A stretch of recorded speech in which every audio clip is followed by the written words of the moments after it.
What's up, YouTube? Welcome back to Hank's Survival. Today we're going to revisit the bow drill. I'm going to try to get this working. Hopefully I can. Watched some videos last night and got a better understanding of it, so we'll see if I can achieve that or not. And I'm going to show you the importance of having some cordage. This is just some surveying line, nothing special. You know, you can use paracord fishing line, high-grade fishing line. Works fantastic. Unless it's in like the direct sunlight, that stuff's going to hold up like forever. But I'm just going to spend some time connecting the corners here because I just wanted to prove like how to do this without cordage. And this is left over from last night, and it looks like only about half a handful of leaves fell off the top there. So I'm going to secure this better, and then we're going to put up an additional wall, and I'll show you how much simpler and easier it is to use cordage and how much more options are opened up to you when you have some sort of material to tie knots with, because you go from being at the mercy of natural design and shapes to being able to do pretty much anything you want as long as you have sticks and string. So I'm gonna get a fire going because I just saw a mosquito bite me and they're all over me. You know, you'd think they'd die out this time of year, but they're still pretty good, and they're biting me good. So we're going to start a fire with the yellow birch bark and get moving from there. All right, like I said, the mosquitoes are crazy. They're all over, all around me. But I got my proper different sizes of sticks, like, you know, kindling, tinder, all the other stuff. And I've got some charcoal here too, which will help in case anything goes bad.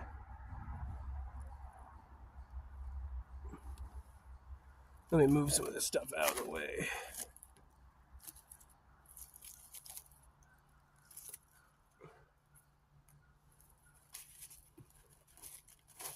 I'm going to save a few scraps just in case this doesn't light like I want it to.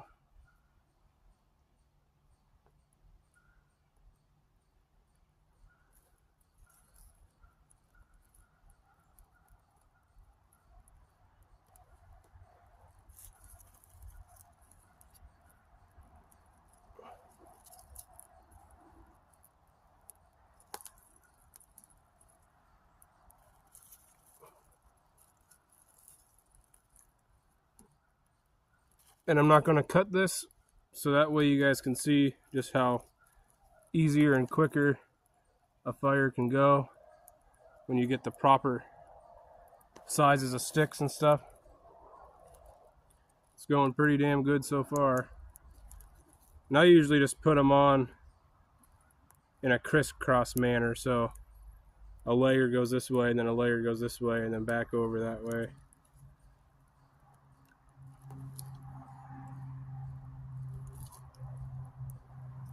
And then if you have to start like a little bit of a TP shape, you know, that's good too. That way you're not smothering it.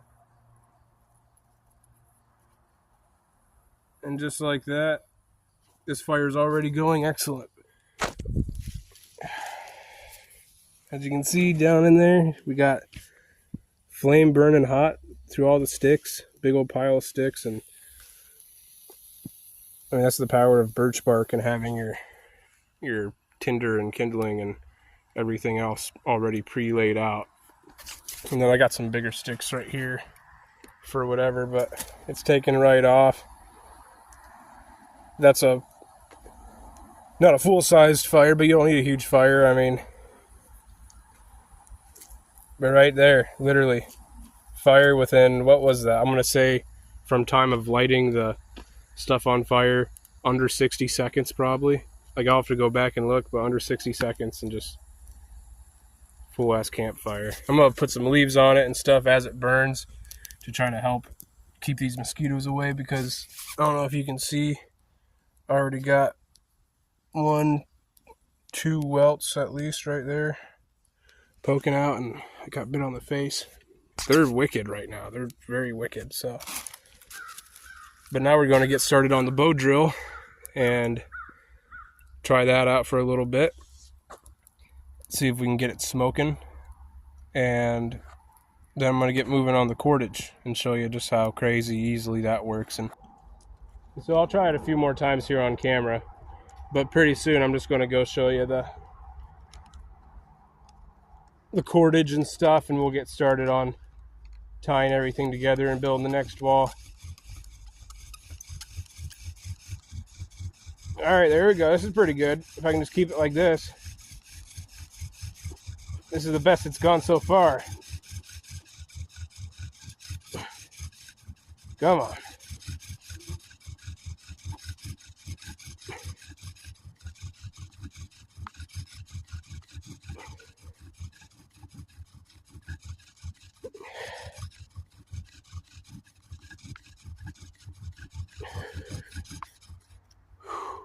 Oh, I saw smoke. Saw a little bit of smoke.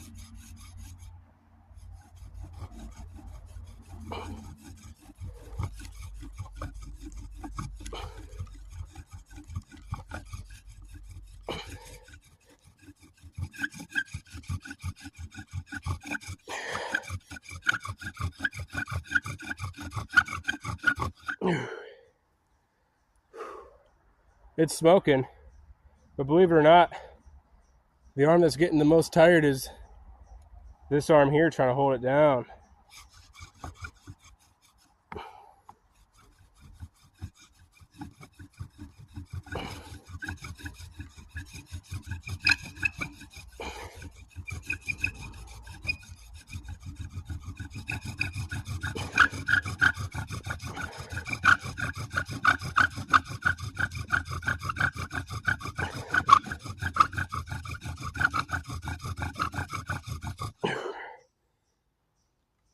I think you guys can even see the smoke. I'm getting good. I'm getting sawdust. The dark sawdust, but man.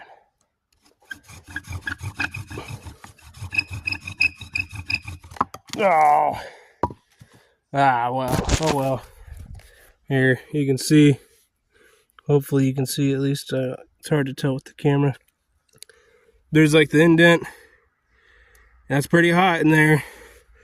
It's pretty warm. And the sawdust coming out the side. I know you're supposed to have a board underneath it, but I was just trying to get it to see if I could even get it to smoke. So, it's really cool. We will try it again in the future. Hell, I might even set the camera back down. We can try a little bit more. Actually, no. That'll be cool to do in the future. Try to get something going with that. I really want to try the one-armed version of it. It's a lot easier. You get a stick, like a big log, tie it off to 2 trees, put the pin in between the 2 of them, and you can just sit there. And Greg Ovens has a really good video on it, actually. And so when I make that, I'll post his video as well in the description. But we're going to get moving on to the importance of having, oh my God, I'm having a stroke.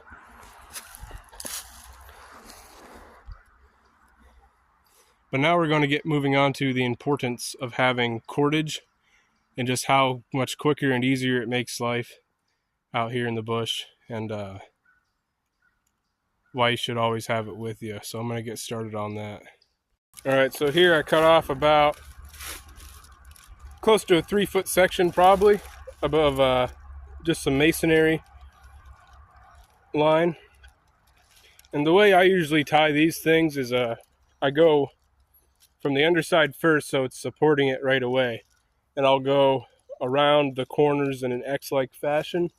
And once I do that a couple times, sometimes I'll tie over the stick like this around the points of the X, just to give it some extra stuff. So basically what I do is I start, make a little loop, just like a quick little choke knot, slip knot kind of thing, just to get it started and to help secure it so it's not going to fall when I'm messing around with it now.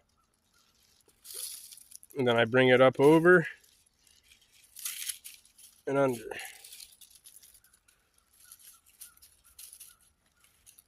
And once you do it a little bit, you can pull on it a little bit, not too hard. And then I switch the directions. do the next corner there.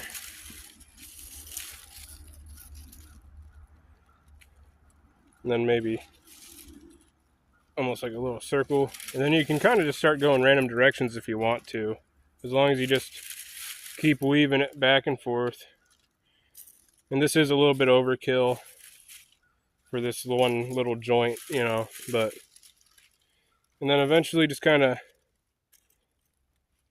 make another little knot at the top, or since I have a little bit of excess here from before, I'll just tie those together in a little loop and pull them tight. And then there you go. This is really solid. I'm not going to start reefing on it because I don't have the other side secured yet. But I'm going to go over to the other side, tie it up, and then this top branch isn't going to do anything. And I'll do that with the next couple branches underneath it, and then we'll get started on the next wall. Now, I don't want to push too hard on it, but I'm pushing down with like at least 10 pounds of force there. It finally slid. I didn't want it to because I don't want leaves to fall off, but I'm probably gonna have to retie that now too. But it can hold a lot of weight on these little branches, way more than they ever naturally could, and they're not going to move. And if you tie them in all three spots, I mean, like, it's just definitely not going to go anywhere at all. So I'm going to retie this, maybe add a couple more knots, and we'll move on to the next wall, like I said. Another useful tip about cordage and stuff is if you have enough of it, you can use it as a makeshift tape measure. So I was wanting to know how far it is from here to the wall, because I wanted sticks that would fit perfectly, or at least be long enough, you know. Too short and they're worth nothing. And so I just wrapped one end of this around this little tree and went over there, and there's just lots and lots of useful tips. Even if they seem basic, something basic to you might be something somebody else didn't think of or didn't know about. And so that's really what these videos are all about, just to remind and to help teach little tips and tricks. Alright guys, I just built the fire back up a little bit. I got that stick. I got a lot of excess I need to cut off, but as you can see, I tied it to this tree, whereas before I never would have been able to get that to connect. Not very easily, at least. And then over here at the same joint, now we got this three-dimensional crisscross, and this will actually help stabilize this entire wall, because now the whole thing is less easy to shake. And so we're just gonna be getting a couple more sticks like that and tying them on just like so, and throw some leaves on there, like some sticks and then some leaves and some sticks, like we did with the other side. And we'll have a little one-dimensional A-frame or something like that, you know. It'll be like, it won't be like the typical A-frame, like standing up. It'd be like if you laid it on its side. Most of you, I think, are mentally capable of understanding that. And then it will be a little bit more cozy. And honestly, I'm thinking I might just take this wall here, this end, and connect it to this tree. And then I have one little exit right there.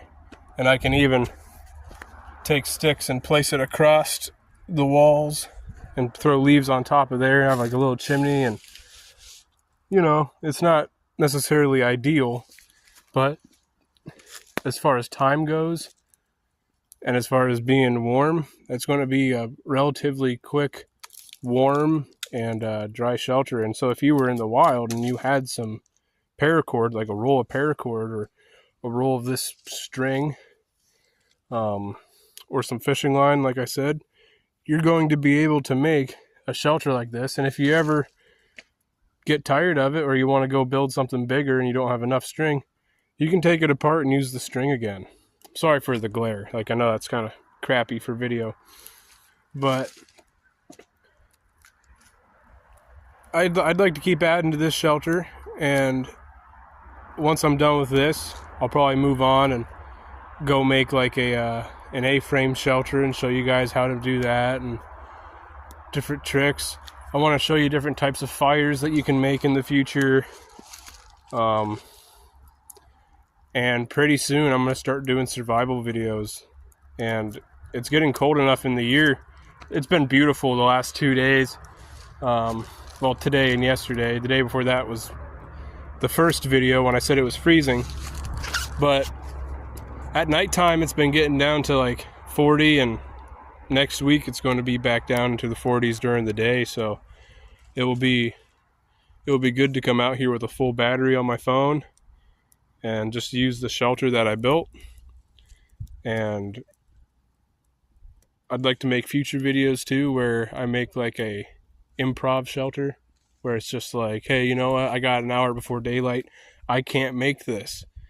So because this is something that you would have to spend most of the day doing if you were going to be making it. You'd have to get the twigs, like find some trees you can weave between, go get the sticks, tie them on. Getting the leaves and packing those on is probably the most time consuming part. And then you still have to gather firewood and hope that you have something to eat and drink, or else you're going to be going without that too. And so, you know, the down and dirty overnight shelters where I'm talking about, like you literally get a pile of leaves and you sleep in that pile of leaves type of thing. That's the real emergency shelter. But like I said, if you had an afternoon, or if you survived in one of those emergency ones and got up the next day, then you could make one of these things and be more comfortable in the morning, and then make a better shelter after that. So this is like an intermediate. I know I said before this is an emergency shelter. This is like a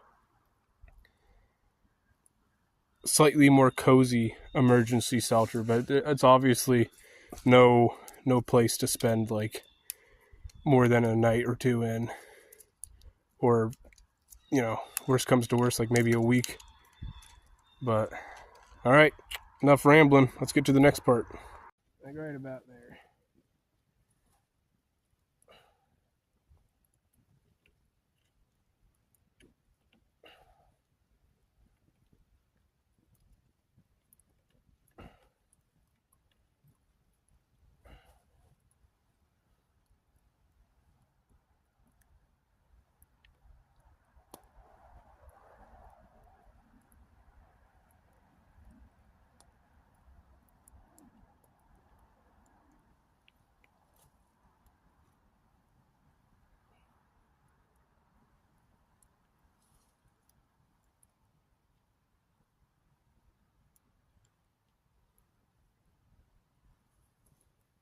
All right, that's not like 100% perfect, but it'll be good enough.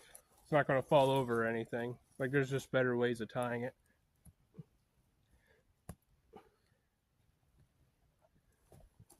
And then I'll move the camera back over here.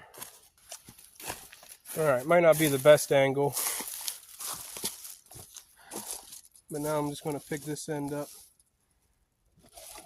to about the same area. Try not to interrupt these leaves too much. That's going to be a problem. Might have a couple leaves fall as I do this here, because not all the sticks have a nice excess sticking out the end.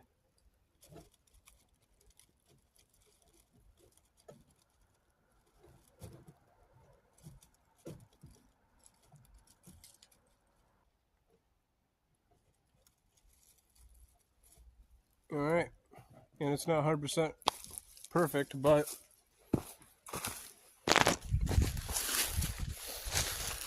mainly just because there's this big kind of bend in the log towards the end. But here in the middle and stuff is the weakest point, but these aren't going anywhere. These are in there pretty damn secure. They're tied real good. And what I'll probably do is once I get these all here, I'll weave a stick through the middle, and it won't be really probably supporting it much. Like, it might touch the ground, which might help hold up the weight a little bit, but it's not going to be as good as a stake that's been dug in or pounded in.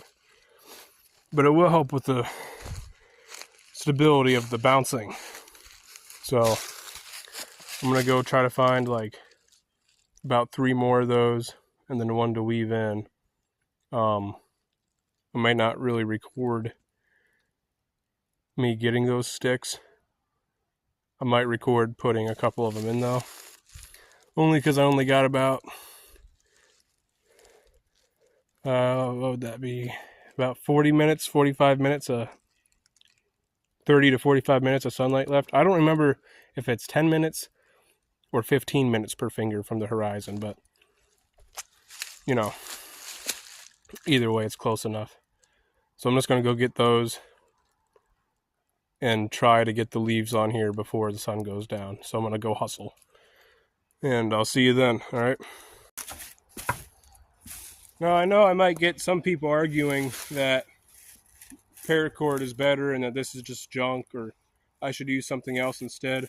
But honestly, I've used stuff like this all the time in the woods. And for like $10, you can get 1,000 feet of this or something. It's just ridiculous. And so it might not be as strong, but I don't need anything really that strong for stuff like this. I mean, this is plenty strong material.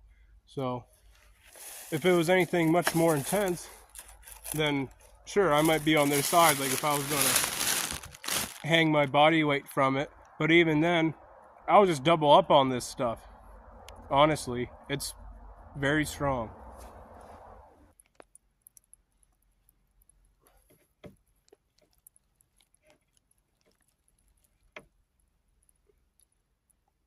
Ooh, there's a great big spider right here too. Nasty looking guy.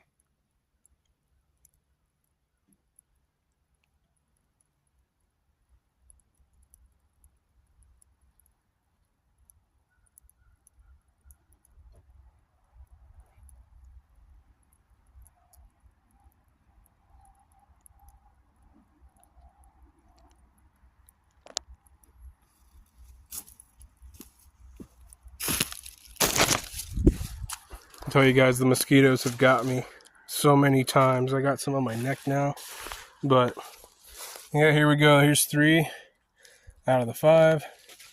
I just secured this end down. Had to move it a little bit, but it's not going to go anywhere.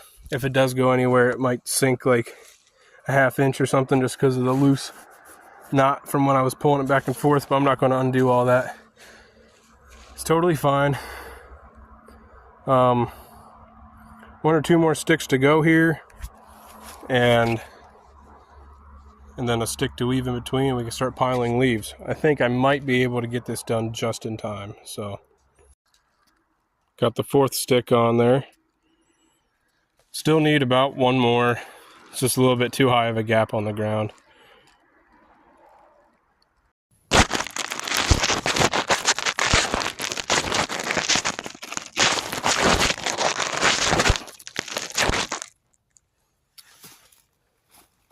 All right, time to tie on this last stick here. I'm not going to be able to finish it today. The sun's going down, but we did get this extra wall. And you can see just how long it takes. I mean, I know I spend time recording and different stuff, but between keeping the fire hot and getting these sticks and tying them on and stuff, it adds up into hours. If you had 2 people, you could probably get this done in about an hour and a half.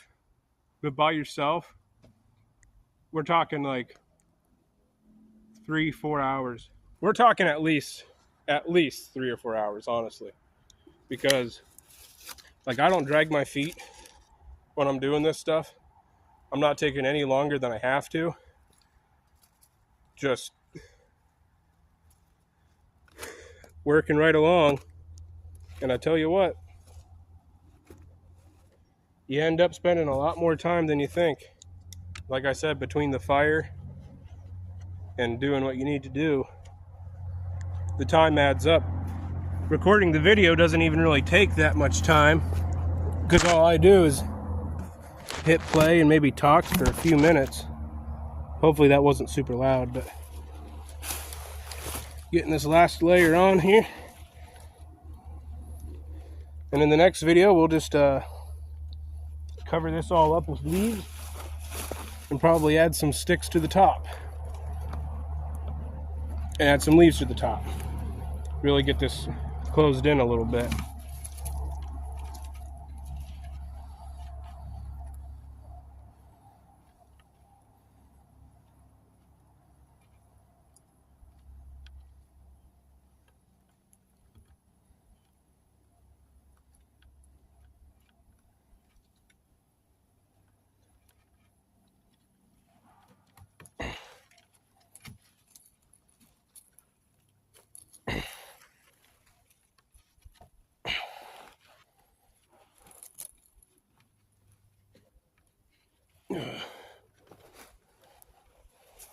And I know it looks like I could use a haircut, but I tell you what, with it getting colder, I'm probably not getting one anytime soon.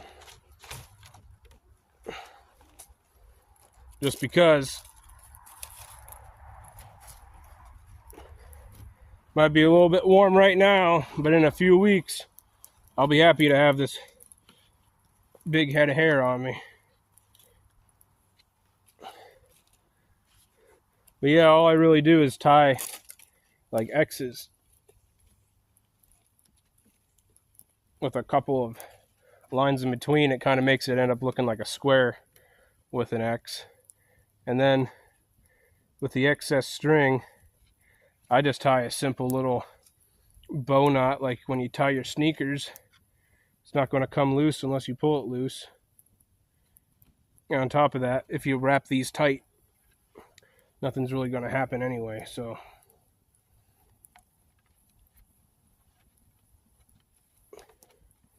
you'd have to sit here and shake on it and all kinds of stuff before it even began to come loose. I can push down on that real good, and of course the whole thing jiggles, but it's not going anywhere. And once I get that third stick in there, it's really not going to go anywhere. So I'm going to pause the video, turn the camera around because for some reason I can't do that, and I'll show you what I got. So with the power of some simple cordage, we got a whole nother wall pretty much. Well, as far as the stability goes, it's pretty much finished. Like I said, put a stick in the middle, weave it through, tie it together. That will help a lot. And then just get sticks and leaves and pack them on there. And that's why it's so incredibly important to make sure that you have string, whether it's in your bug out bag or in your car or your tackle box, just wherever you're going. Always. And you should have a kit. Honestly, you should have a kit in your house, a kit in your car, and a kit for whatever else you're doing, because a lighter, some cordage, and a knife does not take up hardly any space. And that is literally how simple the difference between life and death can be out in the wilderness. So basically, I'll come back tomorrow. Hopefully the weather's going to be nice and not raining like crazy. And we'll finish this ball, and like I said, put some sticks over top and get it enclosed a little bit.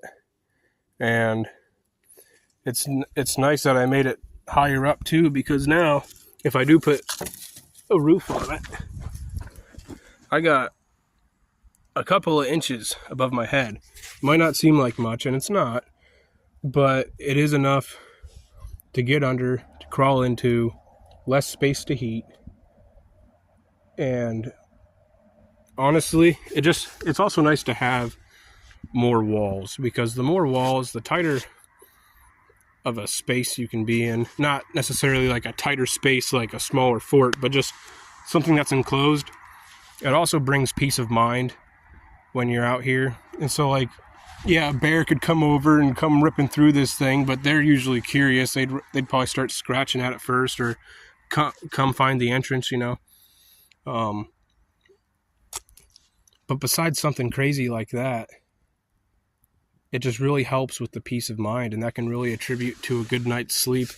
Not to mention, like I said countless times, the insulation helps so much. Get you out of the wind, help keep the heat from the fire inside, help keep your body heat inside. You lose so much body heat to the air. If you were to sit in a wooden box at room temperature, say 60 degrees, in a room, and you had a wooden box in there and you crawled into it, that box would get hot very quick just from the amount of heat that you're putting off. And so really excited to do that. I was happy to test out the bow drill today. Like, at least we got it functioning this time and not just talking about it, and you got to see some of what happened. Here's even some of the dust, this very fine dust. And that's something that I'd like to improve on and get under my belt and be able to make a video where I successfully show you guys. I'm not going to include the bow drill in anything until I get it done in my private time and I can make a dedicated video to bow drill fires. So until then, the next video, besides the other two things I mentioned 5 times, I might make a Dakota fire hole. Those are pretty cool. I like those. It also just kind of helps keep the fire out of the way for the most part. I hear that deer walking around. I know it hears me talking. But the sun's going down. Sorry I couldn't get much done. Let's see here. It's 6:15. I got out here about 4 o'clock. So all the messing around I did today was slightly over 2 hours. And this stuff takes time. That's all I can say, is that it takes time. So, alrighty. Until the next video, guys. Peace out. If I see that deer, I'll throw it in on the end. But yeah, peace.